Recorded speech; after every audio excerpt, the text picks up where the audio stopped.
Rampura hospital की नई building का हुआ उद्घाटन।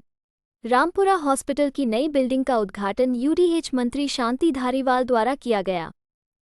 इस मौके पर समाजसेवी अमित धारीवाल, महापौर मंजू मेहरा, मेडिकल कॉलेज प्रधानाचार्य डॉक्टर संगीता सक्सेना, रामपुरा हॉस्पिटल अधीक्षक राकेश सिंह व संपूर्ण हॉस्पिटल स्टाफ मौजूद रहा। रामपुरा हॉस्पिटल में नई बिल्डिंग, पार्किंग तथा रिनोवेशन के कार्यों को लगभग 17 करोड़ रुपयों की लागत से पूर्ण किया गया है। मोदी का एक ही लाल धारीवाल धारीवाल धारीवाल जी जिंदाबाद जिंदाबाद जिंदाबाद।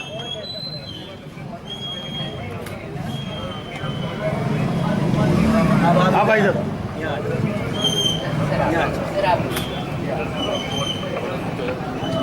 थोड़ा सा और पीछे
वो अभी अंडर कंस्ट्रक्शन है सर, बन गया फिनिशिंग लास्ट में। अच्छा फिनिशिंग लास्ट चल रहा है।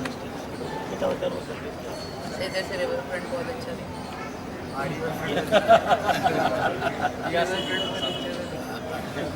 इसको कनेक्ट कर दे। ये पुराने वाहन है सर, ये पुराने वाहन है जिसको रिनोवेट करके सामने भी तो थे तो क्वार्टर से छोड़ दिया बनने। और ये सैटेलाइट हॉस्पिटल जो पहले था अब तो डिस्ट्रिक्ट हॉस्पिटल हो रहा है। तो डिस्ट्रिक्ट हॉस्पिटल में 16-17 करोड़ रुपये का काम हुआ है। ओपीडी बना है, नया कॉटेज वार्ड बने, नए एडमिनिस्ट्रेशन ब्लॉक नया बना है। सारा कुछ जो है रिनोवेशन इसका हुआ है और काफ़ी फैसिलिटीज़ इसमें भी दी गई है।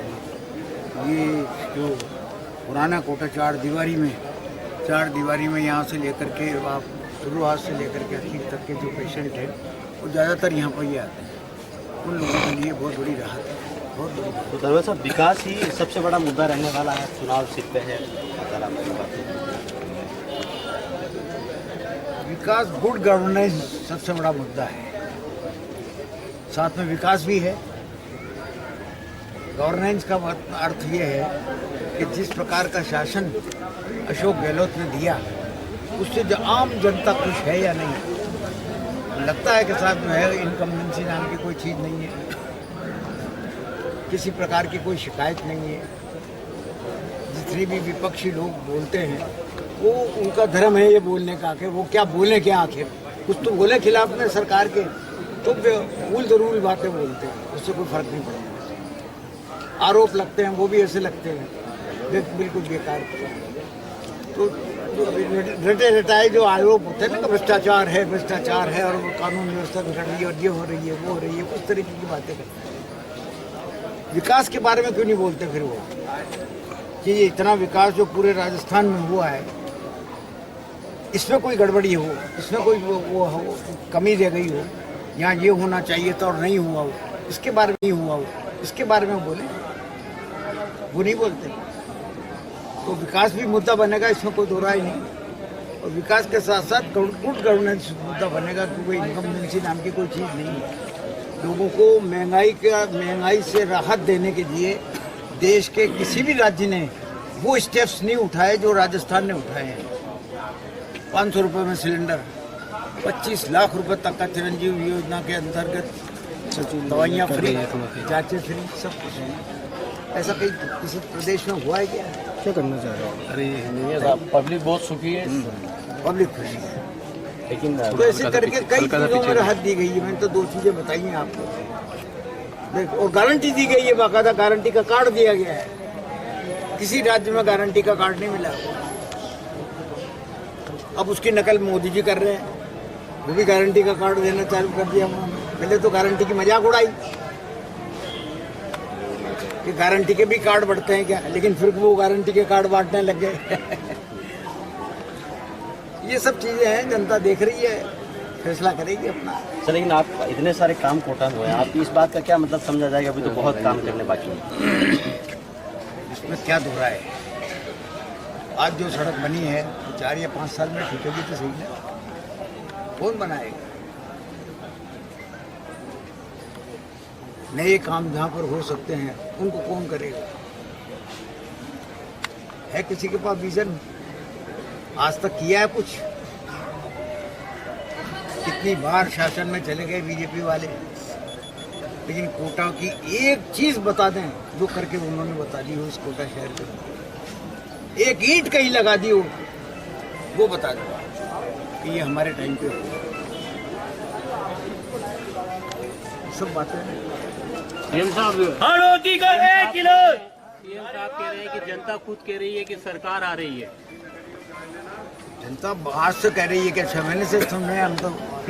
मैंने घर घर जा करके जो है एक एक घर पे नॉक कर करके जो है लोगों से बात की है। पूरे क्षेत्र में घर घर गया हूँ मैं। मुझसे कभी किसी ने ये शिकायत नहीं करी कि साहब रात से हमें ये तकलीफ है। काम की बात बताई, काम कुछ उनके मोहल्ले में रह गया हो तो वो लिखाई, और वो काम हुआ भी सही। उसी वक्त आदेश जारी हुए। तो कहीं पर भी कोई शिकायत जनता की नहीं मिलती। आखिर 5,900 करोड़ रुपया खर्च किया गया कोटा के विकास के लिए। तो 5,900 करोड़ रुपया खर्च किया, कोई दूसरा जिला है जिसमें इतना हुआ हो? क्यों बोलेगी जनता कि हमारी यहाँ ये कमी रह गई? एक मसला है एयरपोर्ट का। एयरपोर्ट कोई 100-200 करोड़ रुपए में नहीं बनता। 2,000 करोड़ रुपए चाहिए एयरपोर्ट के लिए। बनाने वाला ये नहीं देखता कि 100 करोड़ रुपए ज़्यादा खर्च हो रहा है क्या।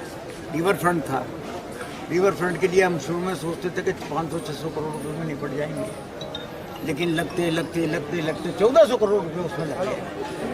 तो 100 करोड़ रुपए के खातिर तुमने एरोड्रोम रोक रखा है, एयरपोर्ट रोक रखा है। अरे यार, पैसा तो हम जो वन विभाग का पैसा है हमारा कमिटमेंट है। हमने पहली किस्त जमा करा दी, दूसरी किस्त 36 करोड़ रुपए की 33 करोड़ रुपए की वो भी जमा करा देंगे। बात खत्म। अब उसके बाद में हमसे क्या चाहते हो? जमीन दे दी, यूआईटी की जमीन आपके खाते में लिख दी। एयरपोर्ट अथॉरिटी के तो बाहर रहित भूमि वन विभाग की जमीन है, उसका कन्वर्जन करवा देंगे पूरा। फिर तो बनाओ। वो तो बाहर रहित भूमि चाहते हैं, बाहर रहित भूमि। बाहर रही से तो हो गई, और फिर कौन सा बाहर है? बाकी तो बाहर उनका उनके ऊपर है कि साहब ये एयरपोर्ट बनाए हो। Rampura satellite hospital medical college का एक अभिन्न अंग है, और जिस तरह से विगत 1-1.5 साल में जो 1 साल में काम हुआ है वो बहुत ही सराहनीय है। 17.91 करोड़ का एक टोटल ट्रांसफॉर्मेशन हो गया है इस सैटेलाइट हॉस्पिटल का, और अब काम करने में हमारे चिकित्सकों को, हमारे नर्सिंग कर्मियों को और यहाँ की जनता को बहुत ही मज़ा आएगा।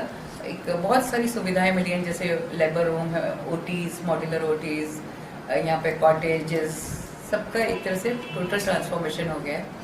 थोड़ा सा वर्क अभी बाकी है, शायद 15-20 दिन में पूरा करके हमको हैंड ओवर कर देंगे। आपका नाम?